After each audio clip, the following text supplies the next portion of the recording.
partake in the fruit of failure. A curious, growing person approaches failure in a way completely different from someone who isn't curious. Most people see failure, mistakes, and errors as signs of weakness. When they fail, they say, "I'll never do that again." But people who grow and develop see failure as a sign of progress. They know that it is impossible to continually try without sometimes failing. It's part of the curiosity journey. Therefore, they make failure their friend. When failure is your friend, you don't ask, "How can I distance myself from this experience?" Instead, you ask, "Why did this happen? What can I learn? How can I grow from this?" As a result, you fail fast, learn fast, and get to try again fast. That leads to growth and future success. 7. Stop looking for the right answer. Because of my personality type, I'm someone who is always looking for options. However, I know that there are many people with different personality types who are motivated to find the right answer to any question. Believe it or not, that is a problem. These, single solution, people are not putting themselves in the best situation to learn and grow. Why? Because there is always more than one solution to a problem. If you believe there is only a single right solution, you either get frustrated because you can't find it, or if you think you have found it, you stop searching and perhaps miss better ideas. In addition, when you land on what you consider to be the right answer, you become complacent. No idea is perfect. No matter how good it is, it can always be improved. You've probably heard the expression, "If it ain't broke, don't fix it." That phrase definitely was not coined by someone dedicated to personal growth. If that has been your mindset in the past, then I suggest you develop a questioner's mindset instead and replace the popular phrase with the following questions. If it ain't broke, how can we make it better?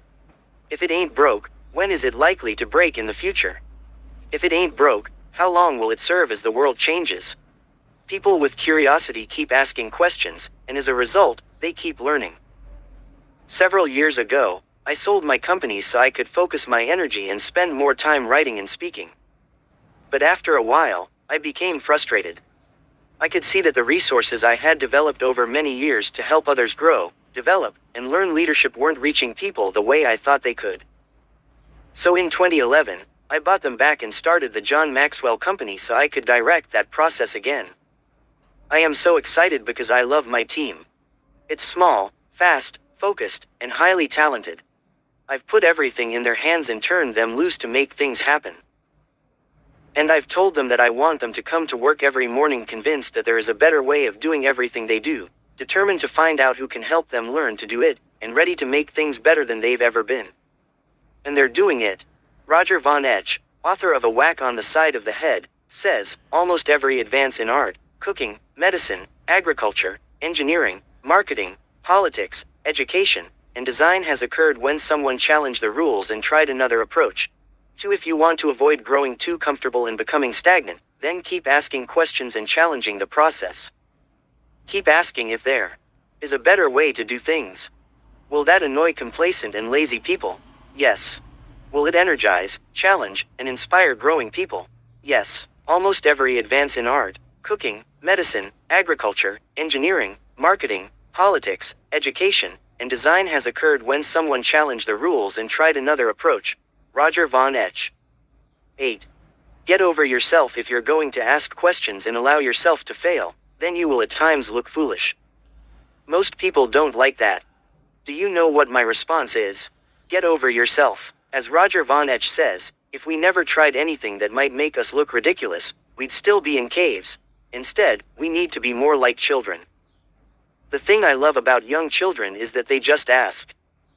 They don't worry if a question is foolish. They just ask it. They don't worry about whether they will look dumb trying something new. They just do it. And as a result, they learn. Richard Thalheimer, founder of the Sharper Image, says, "It's better to look uninformed than to be uninformed." Curb your ego and keep asking questions. That's great advice. Get out of the box. I've always loved the quote by inventor Thomas Edison, "There ain't no rules around here. We're trying to accomplish something." Edison was forever trying to innovate, to think outside of the box. Most revolutionary ideas were disruptive violations of existing rules. They upset the old order. As Ralph Waldo Emerson said, "All life is an experiment." The more experiments you make, the better. There ain't no rules around here. We're trying to accomplish something. Thomas Edison. I value innovative thinking, and I am easily frustrated by people who refuse to think outside of their self-imposed boxes. When people say things like, "We've never done it that way before," or, "That's not my job," I just want to shake them up. I want to offer to do their funeral, because they've already died and are obviously just waiting for somebody to make it official. Good ideas are everywhere, but it's hard to see them when you won't look outside of your box. Instead of remaining confined, people need to break down the walls of their boxes. Instead of remaining confined, people need to break down the walls of their boxes, get out, and become hunters of ideas. That requires an abundance mindset.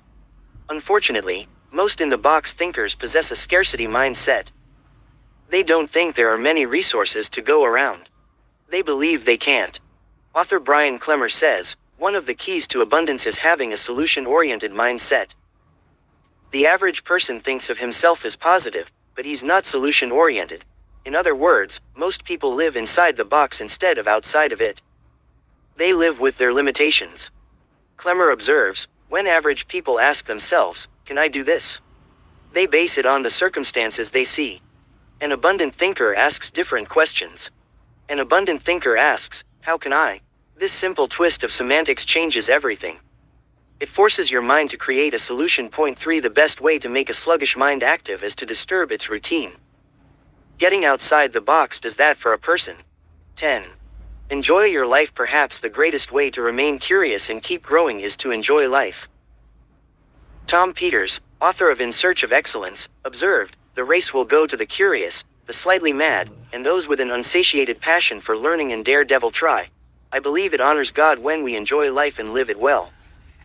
That means taking risks, sometimes failing, sometimes succeeding, but always learning. When you enjoy your life, the lines between work and play begin to blur. We do what we love and love what we do. Everything becomes a learning experience. Curiosity was his key. Would you say that someone who earned a PhD, was a professor at a prestigious university, and won a Nobel Prize for physics had probably done a pretty good job of tapping into his potential? How about if you also learned that the person had been invited to help invent the first atomic bomb on the Manhattan Project when he was only in his 20s? That's a pretty strong resume, isn't it? What would be the key to such a person's success? Most people would guess intelligence. But this scientist was reputed to have an above-average IQ of only 125.4. Sure, he was intelligent, but the real secret to his growth and success was an insatiable curiosity. His name was Richard Feynman, pronounced Fine Man. The son of a uniform salesman from New York City, he was always encouraged to ask questions and think for himself. As a child of 11, he built electrical circuits and did experiments at home and soon got a reputation for being able to fix radios. He was always exploring, learning, asking why. He began learning algebra in elementary school. He mastered trigonometry and both differential and integral calculus at age 15.5. It was play for him. When his high school physics teacher became frustrated with him, he handed him a book, saying, "You talk too much and you make too much noise. I know why. You're bored.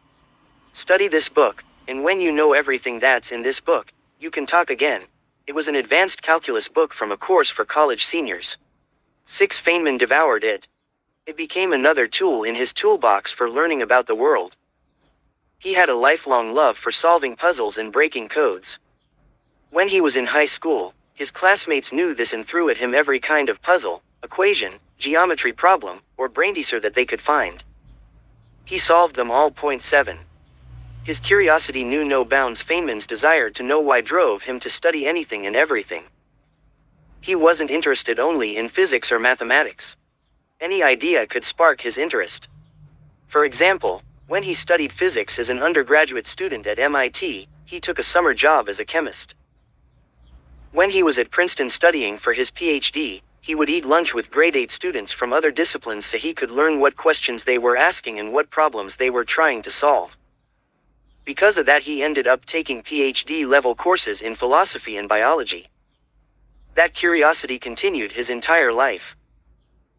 One summer he decided to do advanced work in genetics. 8. Another time, on vacation in Guatemala, He taught himself how to read ancient Mayan writing, which led him to make significant mathematical and astronomical discoveries in an ancient manuscript. Point 9 He became an expert on art, learned to draw, and became good enough to have a one-man show. Point 10 He was a lifelong learner. Feynman did experience a brief period when his curiosity waned. It was after the exhausting and demanding years he spent on the Manhattan Project. He went through a kind of slump and believed that he had burned out.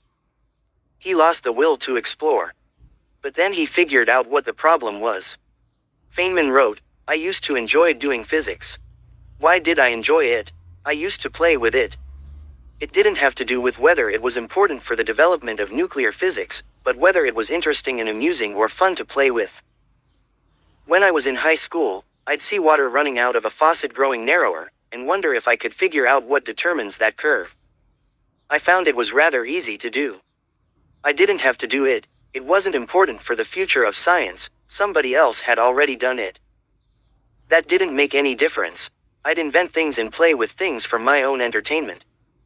So I got this new attitude. Now that I am burned out, and I'll never accomplish anything, I'm going to play with physics, whenever I want to, without worrying about any importance whatsoever. Point 11 That change in mindset enabled him to rekindle his curiosity and cure his burnout. As a result, he started to ask why again. Soon after this, he saw someone in the university cafeteria spin a plate by throwing it into the air. He wondered why the plate spun and wobbled the way it did. He figured it out mathematically and made some drawings, just for fun.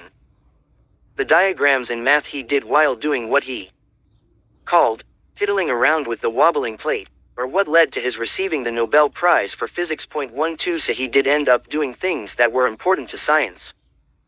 But that occurred simply because he wanted to know why for his own growth and satisfaction. Feynman lived the law of curiosity. Do you? To know the answer, ask yourself these 10 questions. 1. Do you believe you can be curious? 2. Do you have a beginner's mindset? 3. Have you made why your favorite word? 4. Do you spend time with curious people? 5. Do you learn something new every day? 6. Do you partake in the fruit of failure? 7. Have you stopped looking for the right answer? 8. Have you gotten over yourself? 9. Do you get out of the box? 10. Are you enjoying your life? If your answers are yes, then you probably are. If not, you need to change. And you can. Being able to answer yes to those questions has little to do with native intelligence, level of talent, or access to opportunities. It has everything to do with developing curiosity and a willingness to ask why. The cure for boredom is curiosity. There is no cure for curiosity. Dorothy Parker, writer and wit Dorothy Parker, observed, the cure for boredom is curiosity. There is no cure for curiosity. How true that is. When you're curious, the entire world opens up to you and there are few limits on what you can learn and how you can develop. Applying the law of curiosity to your life. 1. Think about the 3 to 5 major areas in your life where you focus most of your time and energy. How do you see yourself in each of those areas? Do you think of yourself as an expert or a beginner? If you see yourself as an expert, you may be in trouble when it comes to further growth. Beginners know they have a lot to learn and are open to every possible idea. They are willing to think outside of the box. They don't get hung up on preconceived notions. They are willing to try new things. If you have a beginner's mindset in an area, do everything you can to maintain it. If you have come to think of yourself as an expert, beware. Find a way to rekindle a learner's attitude. Find a mentor who is ahead of you in that area. Or do what Richard Feynman did, look for the fun again. 2. Make a list of the people you spend the most time with in a given week. Now rate each person on his or her level of curiosity. Are the majority of people in your world questioners? Do they often ask why? Do they like to learn new things? If not, you need to make some intentional changes to spend time with more curious people. 3. One of the greatest obstacles to curiosity and learning is the reluctance to look foolish in the eyes of other people. There are 2 easy ways to tell if this is a potential problem in your life. The first is being afraid to fail. The second is taking yourself too seriously. The cure is to take what I call learning risks. Sign up to do or learn something that takes you completely out of your comfort zone. Take an art class. Sign up for dance lessons. Study a martial art. Learn a foreign language. Find a master at calligraphy or bonsai to train you. Just be certain to pick something that you find fun, where you cannot be seen as an expert, and that is far out of your comfort zone. Applying the law of curiosity to your life. 1. Think about the 3 to 5 major areas in your life where you focus most of your time and energy. How do you see yourself in each of those areas? Do you think of yourself as an expert or a beginner? If you see yourself as an expert, you may be in trouble when it comes to further growth. Beginners know they have a lot to learn and are open to every possible idea. They are willing to think outside of the box. They don't get hung up on preconceived notions. They are willing to try new things. If you have a beginner's mindset in an area, do everything you can to maintain it. If you have come to think of yourself as an expert, beware. Find a way to rekindle a learner's attitude. Find a mentor who is ahead of you in that area. Or do what Richard Feynman did, look for the fun again. 2. Make a list of the people you spend the most time with in a given week. Now rate each person on his or her level of curiosity. Are the majority of people in your world questioners? Do they often ask why? Do they like to learn new things? If not, you need to make some intentional changes to spend time with more curious people. 3. One of the greatest obstacles to curiosity and learning is the reluctance to look foolish in the eyes of other people. There are 2 easy ways to tell if this is a potential problem in your life. The first is being afraid to fail. The second is taking yourself too seriously. The cure is to take what I call learning risks. Sign up to do or learn something that takes you completely out of your comfort zone. Take an art class. Sign up for dance lessons.